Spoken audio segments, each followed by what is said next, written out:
भगवान श्री कृष्ण का अवतरण। एक बार यह संसार ऐसे राजाओं की अनावश्यक सैन्य शक्ति से बोझिल हो गया जो वास्तव में असुर थे, किंतु किंतु अपने आप को राजा मान रहे थे। तब सारा संसार विक्षुब्ध हो उठा और पृथ्वी की अधिष्ठात्री देवी, जिसे भूमि कहते हैं, इन आसुरी राजाओं से उत्पन्न अपनी विपदाओं को बताने के लिए ब्रह्मा जी के पास गई।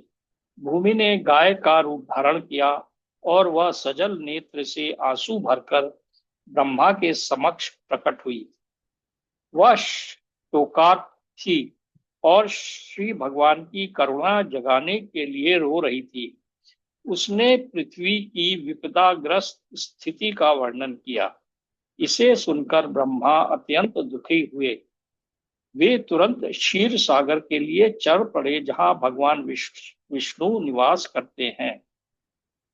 ब्रह्मा जी के साथ शिव जी इत्यादि सारे देवता थे और भूमि भी उनके साथ बोली। क्षीर सागर के तट पर आकर ब्रह्मा जी भगवान श्री विष्णु की, जिन्होंने पहले वराह का दिव्य रूप धारण करके पृथ्वी लोक की रक्षा की थी, प्रसन्न करने का उपाय करने लगे। वैदिक मंत्रों में पुरुष सूक्त नामक एक विशेष प्रकार की प्रार्थना है। समान रूप से देवतागण इसी पुरुष सूक्त का उच्चारण करके भगवान श्री विष्णु को नमस्कार करते हैं। यहाँ पर यह ज्ञातव्य है कि जब भी किसी लोक में कोई उपद्रव होता है, उस लोक का अधिष्ठाता देव इस ब्रह्मांड के स्वामी ब्रह्मा के पास जा सकता है और ब्रह्मा जी भी परमेश्वर श्री विष्णु के पास जा सकते हैं, किंतु वे वहीं प्रत्यक्ष दर्शन नहीं, अपितु क्षीर सागर के तट पर खड़े होकर उनका प्रत्यक्ष दर्शन कर सकते हैं। इस ब्रह्मांड के अंतर्गत श्वेत द्वीप नामक एक लोक है, जिसमें क्षीर सागर है।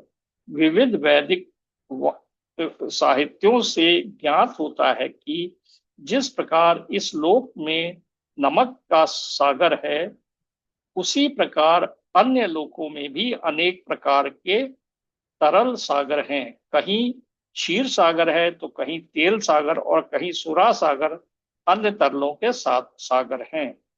पुरुष सूक्त ही वह दर्शन प्रार्थना स्तुति है जिसे देवतागण क्षीरोदक्षाई श्री भगवान को प्रसन्न करने के लिए पढ़ते हैं। क्षीर सागर में शयन करने के कारण वे क्षीरोदक्षाई श्री विष्णु कहलाते हैं। वे ही श्री भगवान हैं जिनसे इस ब्रह्मांड के समस्त अवतार प्रकट होते हैं। जब सभी देवताओं ने श्री भगवान की स्तुति पुरुष सूक्त द्वारा कर ली, तो उन्हें प्रकट रूप से उत्तर नहीं मिला। अतः ब्रह्मा जी स्वयं ध्यान करने में लग गए और तब भगवान श्री विष्णु ने उन्हें एक संदेश भेजा। ब्रह्मा ने इस संदेश को देवताओं तक प्रेषित कर दिया। वैदिक ज्ञान प्राप्त करने की यह विधि है। वैदिक ज्ञान सर्वप्रथम श्री भगवान से ब्रह्मा को हृदय के माध्यम से प्राप्त होता है। जैसा कि श्रीमद् भागवत के प्रारंभ में कहा गया है, तेने ब्रह्म हृदय आदि कवे। वेदों का दिव्य ज्ञान हृदय के द्वारा ब्रह्मा तक प्रेषित हुआ। उसी प्रकार यहाँ भी केवल ब्रह्मा ही श्री भगवान विष्णु द्वारा प्रेषित संदेश को समझ पाए और उन्होंने तुरंत कार्यवाही के लिए देवताओं को प्रसारित कर दिया। यह संदेश इस प्रकार था। श्री भगवान शीघ्र ही अपने परम शक्तियों सहित पृथ्वी पर प्रकट होंगे। जब तक वे पृथ्वी लोक में असुरों के संहार तथा भक्तों के संस्थापन का उद्देश्य पर पूरा करने के लिए रहेंगे, तब तक देवताओं को भी उनकी सहायता के लिए वहीं रहना चाहिए। उन्हें तुरंत उस यदुवंश में जन्म ग्रहण करना चाहिए, जिसमें यथा समय श्री भगवान भी प्रकट होंगे। भगवान श्री कृष्ण स्वयं वासुदेव के पुत्र के रूप में प्रकट होंगे।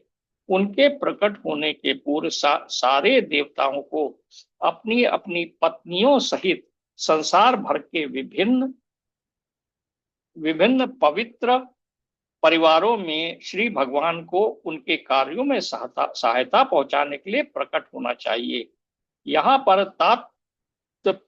तात्प्रियार्थम शब्द अत्यंत उपयुक्त है। उसका अर्थ है कि देवताओं को चाहिए कि श्री भगवान को प्रसन्न करने के लिए इस पृथ्वी पर प्रकट हों। दूसरे शब्दों में, कोई भी जीव जो श्री भगवान को प्राप्त करने के लिए ही जीवित रहता है वह देवता है। देवताओं को यह जानकारी भी दी गई कि भगवान श्री कृष्ण के अवतार के पूर्व पृथ्वी पर भगवान श्री कृष्ण का पूर्ण अंश अनंत प्रकट होगा, जो अपने लाखों फनों से ब्रह्मांड को धारण किए हुए है। उन्हें यह भी सूचित किया गया, श्री विष्णु की बहिरंगी शक्ति माया भी, जिसमें समस्त बद्ध जीव आकर्षित होते हैं, परमेश्वर के आदेश के अंतर्गत उनकी प्रयोजन सिद्धि के लिए प्रकट होंगे। समस्त देवताओं तथा भूमि को भी मधुर वचनों से आदेश तथा सांत्वना देने के पश्चात समस्त प्रजापतियों के पिता ब्रह्मा जी अपने धाम सर्वोच्च लोक ब्रह्मलोक को चले गए। यदुवंश का नायक राजा शूरसेन मथुरा प्रदेश, जिसमें मथुरा नगर आता है तथा उन्हीं के नाम से प्रचलित जनपद शूरसेन पर शासन कर रहा था। राजा शूरसेन के शासन के कारण मथुरा नगरी समस्त यदु राजाओं की राजधानी बन गई। मथुरा इसलिए भी राजधानी बनी क्योंकि यदुओं का परिवार अत्यंत पवित्र था और वे जानते थे कि मथुरा ही ऐसा स्थान है जहां द्वारका के ही समान भगवान श्री कृष्ण का नित्यवास रहता है। एक बार शूरसेन के पुत्र वसुदेव देवकी को ब्याह कर अपनी नवपरिणीता पत्नी के साथ रथ पर चढ़कर अपने घर जा रहे थे। देवकी के पिता देवक ने प्रचुर दहेज दिया था क्योंकि वह अपनी पुत्री को अत्यधिक चाहता था। उसने सैकड़ों रथ दिए थे जो पूर्णतया स्वर्ण मंडित थे। उस समय उग्रसेन का पुत्र कंस अपनी बहन देवकी को प्रसन्न करने के लिए वसुदेव के रथ के घोड़े की रास स्वेच्छा से अपने हाथ में लेकर हाँकने लगा। वैदिक सभ्यता की प्रथा अनुसार जब कन्या का ब्याह होता है तो उसका भाई अपनी बहन तथा बहनोई को उनके घर ले जाता है। नव विवाहिता कन्या को अपने पिता के परिवार का बिछोह ना खले, इसलिए भाई उसके साथ तब तक जाता है जब तक वह अपनी ससुराल ना पहुंच जाए। देवक ने जो पूरा दहेज दिया था वह इस प्रकार था: स्वर्णहारों से मंडित 400 हाथी, 15,000 सुसज्जित घोड़े, 1800 रथ। उसने अपनी पुत्री के साथ जाने के लिए 200 सुंदर बालिकाएं भी भेजने की व्यवस्था की थी। क्षत्रियों की विवाह प्रणाली में भारत में अब भी प्रचलित है, बताती है कि जब क्षत्रिय का विवाद हो तो दुल्हन के अतिरिक्त उसकी कुछ दर्जन तरुण सहेलियां भी राजा के घर जाएं। रानी की अनुचरियां दासी कहलाती थी, किंतु वास्तव में रानी की सहेलियों की तरह कार्य करती थी। यह प्रथा अनादि काल से प्रचलित है और कम से कम 5,000 वर्ष पूर्व भगवान श्री कृष्ण के अवतार के भी पहले से खोजी जा सकती है। इस प्रकार वसुदेव अपनी पत्नी देवकी के साथ 200 सुंदर कन्याएं भी लेते आए। जब दूल्हा तथा दुल्हन रथ में जा रहे थे तो इस शुभ मुहूर्त की जानकारी देने के लिए अनेक प्रकार के बाजे बज रहे थे। शंख, बिगुल, ढोल तथा मृदंग एक साथ मिलकर मधुर संगीत समूह वादन की ध्वनि उत्पन्न कर रहे थे। बारात अत्यंत मनोहर ढंग से आगे बढ़ रही थी और कंस रथ को हाँक रहा था। तभी आकाश से अचानक एक आश्चर्यजनक ध्वनि गूंजी, जिसने विशेष रूप से कंस को उद्बोधित किया: हे कंस, तू कितना मूर्ख है। तू अपनी बहन तथा बहनोई का रथ हाँक रहा है, किंतु तू यह नहीं जानता कि तेरी इसी बहन की 8वीं संतान तेरा वध करेगी। कंस भोजवंशी उग्रसेन का पुत्र था। कहा जाता है कि कंस समस्त भोजवंशी राजाओं में सर्वाधिक आसुरी था। आकाशवाणी सुनते ही उसने देवकी के केश पकड़ लिए और उसे अपनी तलवार से मारने ही वाला था। वसुदेव को कंस के इस दुर्व्यवहार पर आश्चर्य हुआ। अतः वे अपने इस क्रूर निर्लज्ज साले को शांत करने के उद्देश्य से अत्यंत तर्क तथा प्रमाण सहित इस प्रकार बोले। हे मेरे प्रिय साले कंस, तुम भोजवंश के सर्वाधिक प्रसिद्ध राजा हो और लोग तुम्हें महानतम योद्धा तथा पराक्रमी के रूप में जानते हैं। आखिर तुम इतने क्रुद्ध क्यों हो गए हो कि अपनी बहन को उसके विवाह के शुभ अवसर पर ही मारने के लिए उद्यत हो गए हो? तुम मृत्यु से इतने भयभीत क्यों हो? मृत्यु तुम्हारे जन्म के साथ ही उत्पन्न हो चुकी है। जिस दिन तुमने जन्म लिया था उसी दिन से तुम्हारी मृत्यु प्रारंभ हो गई है। मान लो कि तुम 25 वर्ष के हो तो इसका अर्थ यह हुआ कि तुम पहले ही 25 वर्ष मर चुके हो। तुम हर पल हर क्षण मर रहे हो, तो फिर मृत्यु से इतना डर क्यों क्यों रहे हो? अंततः मृत्यु अवश्यंभावी है। तुम चाहे आज मरो या 100 वर्ष बाद, तुम मृत्यु से बच नहीं सकते। तुम्हें मृत्यु से इतना क्यों डरना चाहिए? वस्तुतः मृत्यु का अर्थ है इस वर्तमान शरीर का विनाश। जैसे ही यह वर्तमान शरीर कार्य करना बंद कर देता है और भौतिक प्रकृति के पंच तत्वों में मिल जाता है, तो शरीर के भीतर का आत्मा शरीर के वर्तमान कर्मों तथा उनके फल के अनुसार दूसरा शरीर ग्रहण करता है। यह मनुष्य के सड़क पर चलने के समान है। मनुष्य अपना पांव आगे बढ़ाता है और जो ही उसे विश्वास हो जाता है कि उसका पांव ठोस भूमि पर पड़ा है, तब वह दूसरा पांव उठाता है। इसी प्रकार यह शरीर भी एक के बाद दूसरा शरीर बदलता रहता है और आत्मा देहांतर करता है। देखो ना कितनी सतर्कता से पौधे का कीड़ा एक टहनी से दूसरी टहनी में जाता है। इसी प्रकार जब उच्च अधिकारी यह निर्णय लेते हैं कि अगला शरीर कैसा हो, तो जीव अपना शरीर बदल देता है। जब तक जीव इस भौतिक संसार में बद्ध रहते हैं, तब तक उसे एक के बाद दूसरा भौतिक शरीर ग्रहण करना ही होता है। उसे अगला शरीर उसके इस जीवन के कर्मों तथा उनके फलों के अनुसार प्रकृति के नियमों द्वारा प्रदत्त होता है। यह शरीर सपनों में देखे जाने वाले शरीरों में से किसी एक के समान है। सोते समय स्वप्न में हम अपनी मानसिक सृष्टि के अनुसार अनेक शरीरों की रचना करते रहते हैं। हम स्वर्ण देख चुके हैं और पर्वत भी। अतः स्वप्न में हम इन दोनों विचारों को मिलाकर स्वर्णिम पर्वत देख सकते हैं। कभी कभी सपने में हम अपने शरीर को उड़ता हुआ देखते हैं और उस समय हमें अपने वर्तमान शरीर को बिल्कुल भूल जाते हैं। इस प्रकार ये शरीर बदलते रहते हैं। जब तुम्हें कोई शरीर मिलता है तो तुम विगत शरीर को भूल जाते हो। स्वप्न में हम ना जाने कितने नए प्रकार के शरीरों के साथ संपर्क कर सकते हैं, किंतु जगने पर हम उन सबको भूल जाते हैं। ये भौतिक शरीर वास्तव में हमारी मानसिक क्रियाशीलता की रचनाएं हैं, किंतु इस समय हम अपनी विगत शरीरों का स्मरण नहीं कर पाते। मन बड़ा ही चंचल है, कभी यह कुछ स्वीकार नहीं करता है और तुरंत उसी वस्तु को अस्वीकार कर देता है। इंद्रिय तृप्ति के 5 विषयों रूप, रस, गंध, शब्द तथा स्पर्श के संपर्क से ही मन स्वीकार और अस्वीकार करता है। चिंतनशील विधि द्वारा मन इंद्रिय तृप्ति के विषयों के संपर्क में आता है और जीव इच्छानुसार विशेष प्रकार का शरीर प्राप्त करता है। अतः शरीर भौतिक प्रकृति के नियमों द्वारा प्रदत्त एक उपहार है।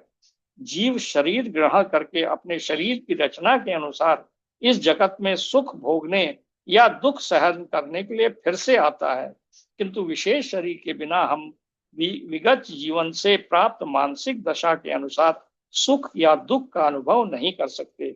हमें विशेष प्रकार का जो शरीर मिलता है वह मृत्यु के समय हमारी मानसिक दशा के अनुसार ही मिलता है। सूर्य, चंद्र या नक्षत्र जैसे प्रकाशमान लोगों का प्रतिबिंब जल, तेल या घी जैसे विभिन्न प्रकार के कुंड में पड़ता है। यह प्रतिबिंब पात्र की गति के ही अनुसार हिलता डुलता रहता है। चंद्रमा का प्रतिबिंब जल पर पड़ता है और जल के हिलने से चंद्रमा भी हिलता हुआ मालूम देता है, किंतु वास्तव में चंद्रमा हिलता नहीं है। इसी प्रकार की मानसिक कल्पना मनोधर्म से जीव विभिन्न प्रकार के शरीर ग्रहण करता है। यद्यपि उनका इन शरीरों से कोई संबंध नहीं होता है, किंतु माया के प्रभाव से मोहित होने के कारण जीव सोचता है कि उसका संबंध एक विशेष प्रकार के शरीर से है। बद्ध जीवों की यह जीवन शैली है। मान लो कि कोई जीव इस समय मनुष्य शरीर को प्राप्त है, वह सोचता है कि किसी मानव समुदाय या किसी विशेष देश या विशेष स्थान से संबंधित है। वह अपने पहचान उसी रूप में करता है और व्यक्ति दूसरे शरीर की तैयारी में जुट जाता है जिसकी उसे आवश्यकता नहीं होती है। ऐसी इच्छाएं तथा मानसिक कल्पनाएं विभिन्न प्रकार के शरीर के कारण हैं। भौतिक प्रकृति का आच्छादक प्रभाव इतना प्रबल होता है कि जीव को जैसा भी शरीर मिलता है वह उसी से प्रसन्न रहता है और अत्यंत प्रसन्नता पूर्वक उस शरीर से अपनी पहचान करने लगता है। अतः मेरी प्रार्थना है कि तुम अपने मन तथा शरीर के आदेशों से अभिभूत ना हो। इस तरह वासुदेव ने कंस से प्रार्थना की कि वह अपनी नवविवाहिता बहन से द्वेष ना करे। किसी को दूसरे से द्वेष नहीं करना चाहिए, क्योंकि द्वेषी इस लोक में तथा परलोक में जब वह यमराज मृत्यु के पश्चात दंड देने वाला राजा के समक्ष होगा, भय का कारण बनता है। वसुदेव ने देवकी की ओर से कंस से अनुनय विनय की कि अपनी छोटी वह उसकी छोटी बहन है। उन्होंने विवाह की शुभ घड़ी का स्मरण करा करके भी अनुरोध किया। छोटी बहन या भाई की रक्षा अपनी संतान की ही तरह की जानी चाहिए। वसुदेव ने तर्क किया, कुल मनाकर स्थिति अत्यंत गंभीर है कि यदि तुम उसे मारते हो तो इससे तुम्हारे यश की हानि होगी। इस प्रकार वसुदेव ने सदुपदेश तथा दार्शनिक तर्क वितर्क द्वारा कंस को शांत करने का प्रयास किया, किंतु वह शांत नहीं हुआ, क्योंकि उसकी संगति असुरों से थी। अपनी आसुरी संगति के कारण राजसी उच्च कुल में जन्म लेकर भी वह असुर बना रहा। असुर कभी भी सदुपदेश की परवाह नहीं करता। वह प्रतिबद्ध चोर की तरह होता है। भले ही कोई कितना ही नैतिक उपदेश क्यों न दे, उस पर कोई प्रभाव नहीं पड़ता। इस प्रकार जो लोग स्वभाव से आसुरी या नास्तिक होते हैं, वे मुश्किल से किसी सदुपदेश को ग्रहण करते हैं, चाहे उपदेश कितना ही प्रामाणिक क्यों ना हो। देवताओं में और असुरों में यही अंतर है। जो लोग सदुपदेश ग्रहण करके उसके अनुसार जीवन बिताने का प्रयास करते हैं, वे देवता कहलाते हैं, और जो सदुपदेश को ग्रहण करने में अक्षम होते हैं, वे असुर कहलाते हैं। जब वसुदेव कंस को शांत करने में असफल रहे तो वे असमंजस में पड़ गए कि वे अपनी पत्नी देवकी की किस तरह से रक्षा करें। संकट आसन होने पर बुद्धिमान व्यक्ति को चाहिए कि यथासंभव इस संकट में स्थिति से बचने का प्रयास करे, किंतु यदि सारी बुद्धि लगाने पर भी वह विकट स्थिति को टालने में असफल रहे तो यह उसका दोष नहीं है। मनुष्य को चाहिए कि जहां तक हो सके अपने कर्तव्य को निभाए, किंतु यदि उसका प्रयास विफल रहे तो इसमें उसका दोष नहीं है। वसुदेव अपनी पत्नी के विषय में इस तरह सोचने लगे, इस समय तो देवकी के प्राणों की रक्षा करूंगा, तत्पश्चात यदि हमारे संतान हुई तो उन्हें बचाने का उपाय सोचूंगा। उन्होंने आगे सोचा, यदि भविष्य में मेरी कोई संतान होती है तो कंस को मार सके। यदि भविष्य में मेरी कोई संतान होती है जो कंस को मार सके, जैसा कि कंस सोचता है, तो देवकी तथा वह संतान दोनों ही बच जाएंगे, क्योंकि विधि का विधान है, अचिंत है। किंतु इस समय तो किसी तरह मुझे देवकी के प्राणों की रक्षा करनी ही है। इसका कोई निश्चितता नहीं है कि जीव किस तरह किसी विशेष प्रकार के शरीर से संपर्क करता है। ठीक वैसे ही जैसे कि दहकती अग्नि का कोई निश्चितता नहीं है कि जंगल में वह किस प्रकार एक विशेष प्रकार के काष्ठ के संपर्क में आती है। जब जंगल में अग्नि दावाग्नि लगती है तो यह देखा जाता है कि दहकती अग्नि वायु के प्रभाव से एक वृक्ष को फलांकर दूसरे को चपेट में ले लेती है। इस तरह जीव अपने कर्तव्य का पालन करने में चाहे कितना ही सतर्क क्यों न हो, तो भी उसके लिए यह जान पाना अत्यंत कठिन होता है कि अगले जीवन में उसे कैसा शरीर प्राप्त होने वाला है।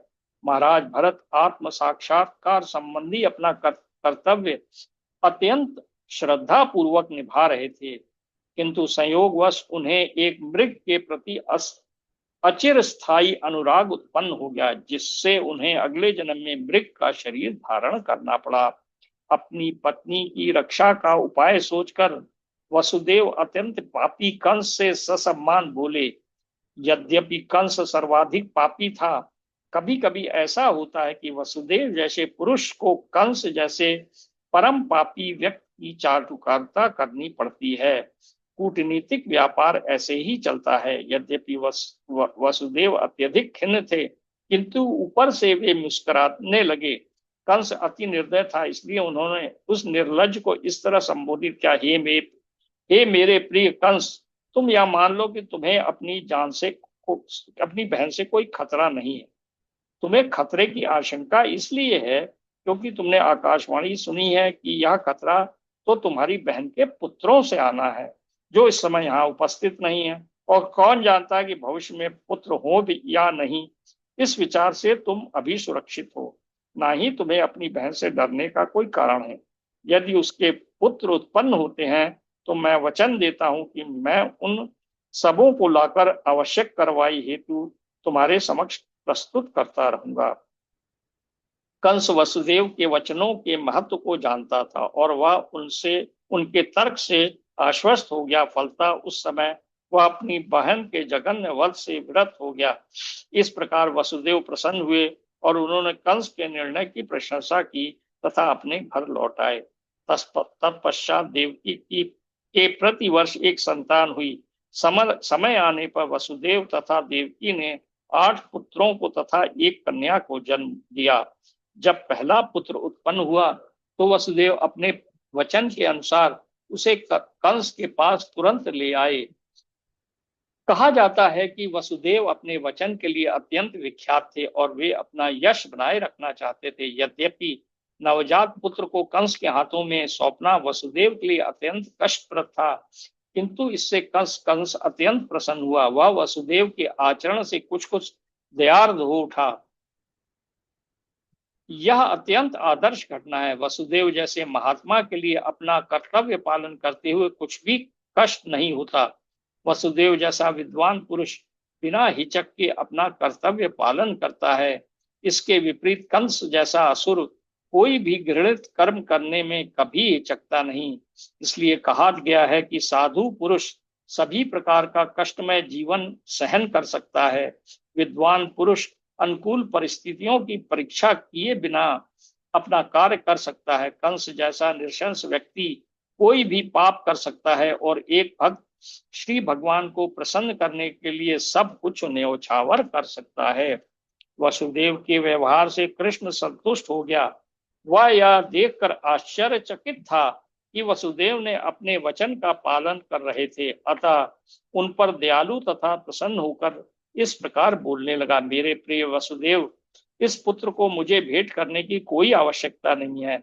मुझे इस पुत्र से कोई खतरा नहीं है। मैंने सुना है कि तुम्हारा तथा देवकी का 8वां पुत्र मुझे मारेगा, तो फिर मुझे क्यों व्यर्थ ही इस पुत्र को स्वीकार करना चाहिए। तुम इसे वापस ले जा सकते हो।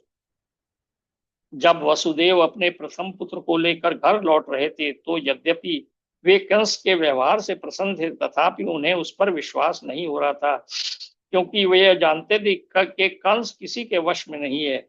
एक नास्तिक पुरुष कभी भी अपने वचन का पक्का नहीं हो सकता। जो व्यक्ति अपनी इंद्रियों को वश में नहीं रख सकता, वह अपने संकल्प में किस प्रकार दृढ़ हो सकता है। महान राजनीतिक चाणक्य पंडित ने कहा है, कभी भी किसी कूटनीतिक या स्त्री पर विश्वास न करना। जो लोग अनियंत्रित इंद्रिय तृप्ति में आसक्त हैं, वो कभी भी सत्यनिष्ठ नहीं हो सकते, न कभी उन पर विश्वास किया जा सकता है। उस समय कंस के पास महर्षि नारद आए। उनको जानकारी मिली कि कंस ने वसुदेव पर दयाद्र होकर पहले नवजात शिशु को लौटा दिया है। श्री नारद मुनि अत्यंत उत्सुक थे कि जितनी जल्दी हो सके भगवान श्री कृष्ण अवतार लें। अतः उन्होंने कंस को सूचित किया कि एक और वृंदावन में नंद महाराज जैसे महापुरुष तथा ग्वाल एवं ग्वालों की पत्नियां, दूसरी ओर वसुदेव, उनके पिता शूरसेन तथा यदुवंशी वृष्णिकुल में उत्पन्न उनके सारे संबंधी तथा उनके मित्र एवं शुभ चिंतक सभी वास्तव में देवता हैं। श्री नारद मुनि ने कंस को आगाह किया कि वह उन सबसे सावधान रहे, क्योंकि कंस तथा उसके सारे मित्र एवं सलाह देने वाले सभी असुर थे। असुर गण सदैव देवताओं से भयभीत रहते हैं। इस प्रकार श्री नारद मुनि से विभिन्न परिवारों में देवताओं के प्रकट होने की जानकारी प्राप्त करके तुरंत कंस चौकन्ना हो गया। वह समझ गया कि चूंकि देवता प्रकट हो चुके हैं, अतः भगवान श्री विष्णु का शीघ्र ही आगमन होगा। उसने तुरंत अपने बहनोई वासुदेव तथा बहन देवकी को बंदी बना लिया और उन्हें कारागार में डाल दिया। वसुदेव तथा देवकी लोहे की सांकलें पहने कारागार में प्रति वर्ष एक पुत्र को जन्म देते रहे, और कंस प्रत्येक बालक को श्री विष्णु का अवतार समझकर एक एक करके मारता रहा। वह आठवें पुत्र से विशेष रूप से भयभीत था, किंतु श्री नारद मुनि के आने के पश्चात वह इस निष्कर्ष पर पहुंचा कि कोई भी बालक कृष्ण हो सकता है, अतः वसुदेव तथा देवकी से पुत्र से उत्पन्न सभी संतानों को मारना ही श्रेयस्कर होगा। कंस के इस व्यवहार को समझ पाना बहुत कठिन है। संसार के इतिहास में ऐसे अनेक उदाहरण प्राप्त हैं जब राज परिवार के लोगों ने अपनी अभिलाषा की पूर्ति के लिए अपने पिता, भाई या सारे परिवार तथा मित्रों का वध किया है। इसमें कुछ भी आश्चर्यजनक ना था, क्योंकि आसुरी वृत्ति वाले राज परिवार के लोभी लोग अपनी निंद अभिलाषाओं के लिए किसी का भी वध कर सकते हैं। श्री नारद मुनि की कृपा से कंस अपने पूर्व जन्म से अवगत हुआ। उसे पता चला कि वह पूर्व जन्म में कालनेमी नामक असुर था, जिसका वध श्री विष्णु द्वारा हुआ था। उसने भोज परिवार में जन्म लेकर यह निश्चय किया था कि वह यदुवंश का घोर शत्रु बनेगा। क्योंकि श्री कृष्ण उसी परिवार में जन्म लेने आ रहे थे, अतः कंस अत्यंत भयभीत था कि वह पूर्व जन्म की भांति श्री कृष्ण के हाथों में मारा जाएगा। सर्वप्रथम उसने अपने पिता उग्रसेन को बंदी बना लिया, क्योंकि वह यदु, भोज तथा अंधक वंशों का प्रमुख राजा था। उसने वसुदेव के पिता शूरसेन के राज्य पर भी अधिकार जमा लिया और अपने आप को इन समस्त देशों का राजा घोषित कर दिया। इस प्रकार लीला पुरुषोत्तम भगवान श्री कृष्ण के अंदर भगवान श्री कृष्ण का अवतरण नामक प्रथम अध्याय के श्री भक्ति वेदांत स्वामी तात्पर्य पूर्ण हुआ।